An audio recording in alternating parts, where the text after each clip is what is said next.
Sige. Tarsier, nagpunta kayo sa Tarsier, dumaan kayo sa Problema sa Tarsier. Tarsier, Hindi kami maka-tarsier kasi Baka sumigaw ito mga iyawan kami. Baka mamatay eh. Sobrang liit ba nun? Kasi maliit lang. Iilan na lang Ano, doon. hindi ko rin makakikita. Kaya matadalas sana namin kaya lang. Oo. Itong anak lang ng kapatid ko, pag sumigaw ito, yung talaga, Gulat lahat. baka mamatay pa sa lalan ko. Ang layo ng Chocolate Hills. Oo, 1 hour mahigit. Tapos 1.5 babiyahin niya yun.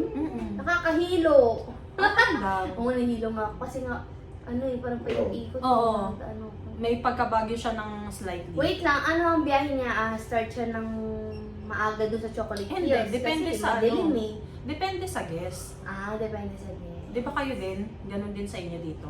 Nag-start kami ng 9. Oh, 9. Oo. Nakarating kami doon, inuna namin kasi pinakamalayo siya eh. Dumating kami mga 11. Oo.